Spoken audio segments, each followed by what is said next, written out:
Expone la doctora Lourdes Ramírez Santigosa, que es experta en análisis de datos, modelizado, procesos de medida y física de la atmósfera. En 1990 se incorpora a trabajar en lo que es la caracterización de la radiación solar para aplicaciones energéticas y ha sido coordinadora del grupo de radiación solar en CIEMAT durante más de 12 años. Durante 4 años también trabajó en el CENER, en Navarra. Yo creo que fue allí donde nos conocimos, o ya habías terminado tu trabajo en el CENER, no recuerdo bien. Fue una primera reunión de usuarios de radiación solar, liderando el servicio de medida y caracterización del Departamento de Energía Solar Térmica.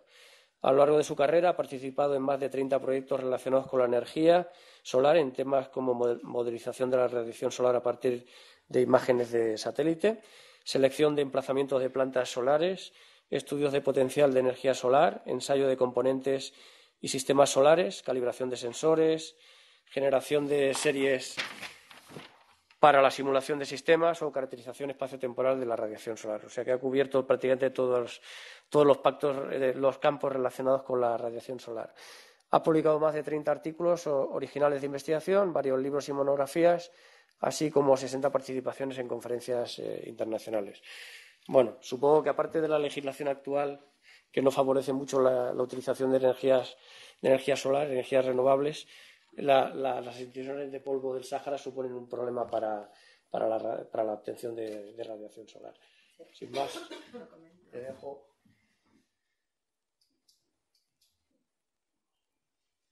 Bueno, aprovecho para agradecer también a Emer la invitación y bueno, comentar que en este panorama general de que más o menos estamos hablando, que está bastante interrelacionado, el tema de cambio climático, el tema de... ahí, delante y atrás, perfecto, muchas gracias. Cambio climático, en este mundo global y de interacción de todos los efectos, el tema de la energía, por supuesto, es un tema relevante en todos estos temas. Y la energía solar, ya bueno, como decía Emilio, aunque no tiene en España un panorama ahora mismo muy potenciado, sí que es una realidad a nivel internacional. Y bueno, pues es una realidad que yo creo que con toda seguridad en 10, 30 años pues veremos cómo se dispara exponencialmente este tipo de instalaciones. Bueno, la idea en esta presentación es primero como el tema de la energía solar, que es pues como otro nuevo submundo, interrelacionado por supuesto con todo el que llevamos escuchando esta mañana. En primer lugar, repasaré un poco y expondré las características o las principales tecnologías de aprovechamiento de la radiación solar. Y después, en cuanto ya centrándonos en los impactos del polvo atmosférico en la energía solar, pues lo hemos clasificado con la ayuda de 2 compañeros que me han ayudado a preparar esta presentación en un efecto general que efectivamente sería un poco intuitivo, el tema del ensuciamiento, pero bueno, el ensuciamiento nos lleva a unas pérdidas por rendimiento de las instalaciones que comentaré. Y después el efecto de la modificación, que la modificación de la naturaleza de la radiación solar lleva a una serie de efectos en la radiación solar que nos van a tener una importancia relevante en el funcionamiento en las 3 fases de una central solar, tanto en el diseño, en la operación y en la predicción de la operación de la central. Nosotros distinguiremos entre atenuación y extinción, que luego lo aclararé, y también la modificación de la forma del Sol, que va a tener una importancia relevante en algunos aspectos de las centrales solares. A nivel general, bueno, pues muy someramente, porque creo que vamos mal de tiempo y tampoco me quiero extender, pero por tener en mente qué es una central solar, cuáles son los aprovechamientos energéticos de la radiación solar, tenemos fundamentalmente 2 tipos de centrales de producción de electricidad. Tenemos las centrales fotovoltaicas, estas son más escalables, desde pequeñas instalaciones domésticas hasta grandes instalaciones a nivel de cuando hay más superficie disponible. La generación es muy sencilla, simplemente hay un efecto fotovoltaico, de manera que cuando incide la radiación solar se produce una corriente eléctrica que podemos modular después en intensidad o en voltaje, dependiendo de cómo conectemos estas células fotovoltaicas. Otro tipo de tecnología completamente distinta, pero que también produce electricidad, es lo que llamamos tecnologías termoeléctricas. Son unas centrales en donde ya hay más complejidad en el camino de la radiación solar, con lo cual puede haber más interacción del rayo óptico del Sol con la atmósfera. Entonces distinguimos 2 tramos. el tramo del Sol al reflector, que sería el primer objeto donde incide la radiación solar, y después del reflector al receptor, que es donde vamos a someter ahí un material a un aumento de temperatura y que después nos permitirá convertir ese fluido caliente en generación eléctrica ya con tecnologías convencionales. A diferencia de estas dos fundamentales desde el punto de vista de la radiación solar es que las centrales fotovoltaicas pueden aprovechar la radiación global. Me voy a apoyar en varias cosas que ya se han ido viendo. Antes se ha visto unas gráficas de radiación directa y global. La global es una de las aportaciones de la radiación solar, que es como la más genérica, y que la fotovoltaica es capaz de aprovecharla, mientras que cuando no existe radiación directa, es decir, cuando no vemos el disco solar, en esos casos las centrales termosolares no pueden operar. Entonces, en presencia de nubes no tendríamos posibilidad de operar con estas centrales. Yo me voy a centrar en los impactos del polvo atmosférico en estos dos tipos de centrales, pero no podía no mencionar que hay otras tecnologías de aprovechamiento de la radiación solar, como son las aplicaciones puramente térmicas, son receptores térmicos con aplicaciones habituales en lo que se llama solar heating and cooling, calentamiento y refrigeración utilizando la capacidad térmica del sol, o también las aplicaciones pasivas o en eficiencia energética, que en tema de núcleos urbanos es cada vez más relevante con las Smart Cities, las Smart Grids y demás. Centrándome entonces ya en los efectos, los impactos del polvo atmosférico en la energía solar, un primer efecto general es, como digo, es muy obvio, el ensuciamiento, pero ese ensuciamiento nos va a llevar a una pérdida de potencia, una pérdida de eficacia y de rendimiento de las centrales solares. En un panorama en el que cada vez hay una mayor penetración, una realidad de unas instalaciones solares en el mundo y en España. Yo, de hecho, viajo mucho a través de España y me encanta ir viendo, pues vas por Castilla-León y vas viendo a la izquierda y a la derecha de la Nacional 6 muchas instalaciones, muchos lo que se llaman huertos solares. Y bueno, pues eso es una realidad que existen, y cuando hay una serie de ensuciamiento, pues eso supone una disminución del rendimiento, por lo tanto, una disminución de la eficiencia de estos sistemas. Esto no es tan evidente y, de hecho, es causa de publicaciones científicas que también veo como mis predecesores, pues la forma de demostrar, os muestro que hay un interés científico en no solo conocer que existe este ensuciamiento, sino poderlo modelizar para poderlo también modelizar, meterlo en el modelizado de la operación de una central. Estas pérdidas por ensuciamiento pues son evidentes, se refiere a una pérdida de potencia como resultado de nieve, suciedad, polvo u otras partículas que cubren la superficie del módulo. Este polvo forma una fina capa que cubre la superficie y, en principio, las partículas más relevantes para este tipo de efectos son las de tamaño inferior a 10 micras, pero eso va a depender, como también ya, de hecho, vosotros sois expertos, de la ubicación y del entorno de la ubicación.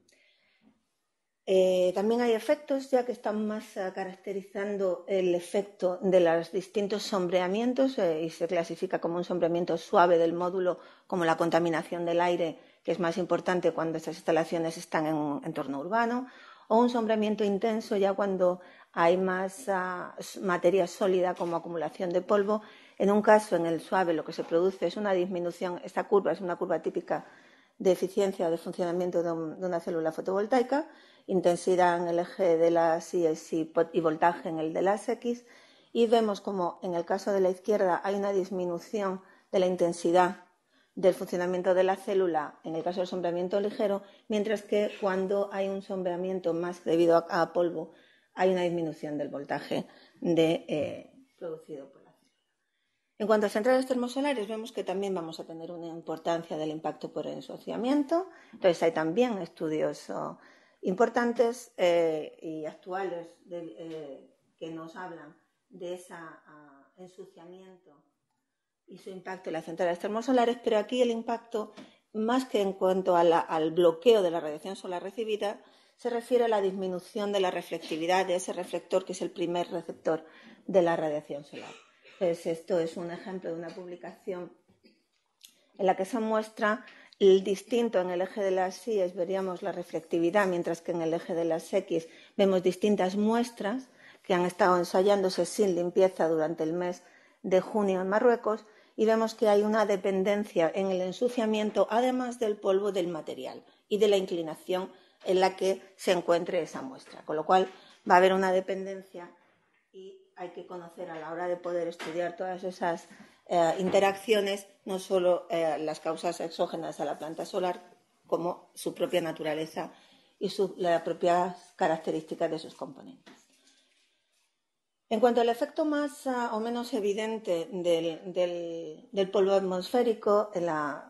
vamos a tener en las centrales solares tres tipos de efectos: el de atenuación, el de extinción y el de modificación de la forma del Sol. Todos ellos vienen dados por la modificación de la naturaleza de la radiación solar. Antes se ha comentado que la radiación solar en la superficie de la Tierra, lo que llamaríamos radiación global, va a estar compuesta por la radiación directa que viene directamente del disco solar, por su proyección en la superficie de aprovechamiento, más la radiación difusa. Y una de las cosas que podemos observar es que en el momento en el que hay una nube de polvo, la radiación directa disminuye considerablemente, aumentando la radiación difusa. Esa es la causa de que la radiación global no se modifique tanto. Eso entonces que nos puede permitir analizar que en el caso de las centrales fotovoltaicas, que van a aprovechar la radiación global, el impacto de nubes de polvo y de este tipo de intrusiones va a ser menor que en el caso de las centrales termosolares, que son las que aprovechan la radiación directa. Entonces, de cara a veces a seleccionar un emplazamiento, de elegir una tecnología y otra, es importante tener toda esta información que ahora pues veo que vosotros vais a suministrar tan adecuadamente. Otra modificación de la naturaleza de la radiación solar sería la distribución espectral. La distribución espectral también se ve modificada, no voy a entrar en muchos detalles, pero la parte visible, que es la parte que fundamentalmente aprovechan la tecnología fotovoltaica, vemos que es donde hay una disminución por el scattering Rayleigh más acusada dentro del espectro de la radiación solar, que estas serían las distintas longitudes de onda en las que tiene aportación la radiación solar. Y ya casi terminando, pues comentar el otro efecto que decía de la atenuación versus extinción. En realidad, atenuación y extinción es la misma causa, es el scattering y absorción con la consiguiente pérdida de energía del rayo solar al atravesar la atmósfera, pero en las centrales termosolares distinguimos dos trayectorias de la radiación solar que va a recibir el receptor. Si esta fuera una torre de receptor central de una central termosolar, aquí estaría el receptor, el absorbedor, y el rayo tiene dos caminos, uno desde el Sol hasta el heliostato, que es un espejo, y en esa parte que llamamos atenuación, en realidad con conocer lo que antes habéis comentado, el espesor óptico de aerosoles es suficiente, porque a nosotros no nos importa a qué altura esté el atenuador de la radiación solar, solamente nos importa la cantidad de atenuación que hay. Y esa sí que es muy bien caracterizable, esa se puede desde medir con los espectrofotómetros Simmel, se puede derivar de medidas de la radiación directa porque hay una relación pues física sin grandes dificultades más que de medida, pero en este caso la medida horizontal desde un heliostato con una central grande puede estar a más de 1 kilómetro del receptor hasta el receptor. Aquí ya tenemos serios problemas, y antes me ha parecido oír comentar algo también,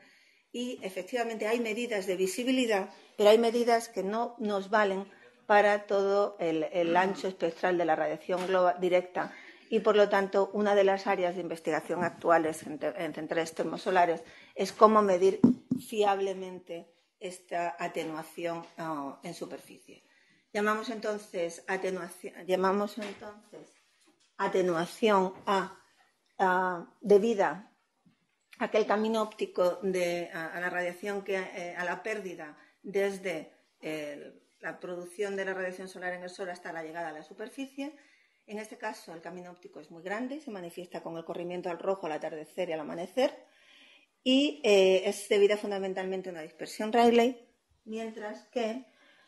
vamos a llamar extinción por diferenciar, pero como digo, esto es cuestión de nomenclatura, a la parte del rayo desde que se refleja en el heliostato hasta que se concentra en el absorbedor. Aquí esto es un ensayo en donde se han desenfocado con intención todos los rayos para que se vea toda la conjunción de los reflejos de los heliostatos. Entonces, en este caso, el camino óptico es muy corto, domina efecto de las partículas grandes y respecto a las pequeñas, y se caracteriza por la dispersión MAI. Ya para terminar, el otro efecto que tenemos que tener en cuenta debido a la modificación de la radiación solar es la modificación de la forma del Sol. El Sol, o lo que también se llama en termosolar la sun shape, el Sol tiene, esto sería la distancia angular al centro del Sol. El Sol está suspendido en un ángulo, típicamente en una atmósfera Rayleigh, que sería esta parte amarilla, aquí bajaría el azul. Veríamos una gran diferencia desde la intensidad en el centro del Sol a el resto de la bóveda celeste, y estaría el Sol suspendido en un diámetro de 0,5 grados. En el caso cuando hay partículas en suspensión en la atmósfera, vemos cómo ese diámetro se agranda y podemos llegar a ver el diámetro del Sol en tamaño, o el radio de tamaño de 2,5 o 3 grados, de manera que vemos que el Sol se hace mucho más grande. ¿Eso qué impacto tiene? Pues eso tiene un impacto en que cuando se estudia, se caracteriza o se diseña una central termosolar, se diseña para que todo el rayo que se recibe del Sol sea reflejado por el absorbedor, y el absorbedor, o sea, la geometría del heliostato es de tal manera que intenta concentrar todos los rayos solares en el absorbedor. Mientras que si el tamaño del Sol es más grande, lo que ocurre es que hay pérdidas, porque estamos teniendo desbordamientos en el receptor, con lo cual el funcionamiento de la central no va a ser tan adecuado como sería.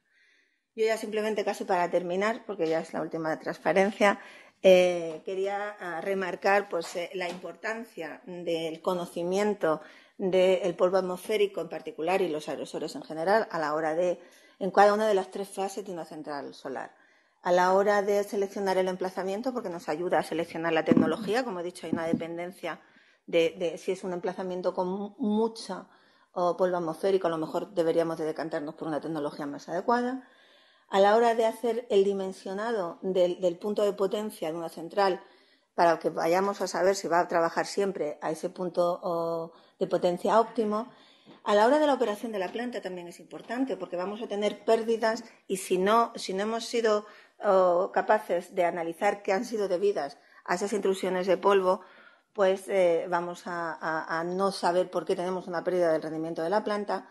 Y por último, la predicción tiene además también un impacto fundamental en lo que es la operación de la planta por los consumos de agua. Es decir, en una planta hay que limpiar estos espejos con una periodicidad que hay que optimizar, y como además son plantas que se suelen encontrar en las termosolares en zonas desérticas, ahí la disponibilidad de agua es muy baja. Entonces es fundamental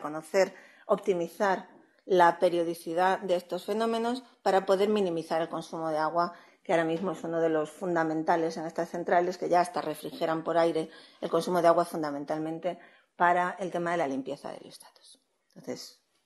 esto era un poco todo.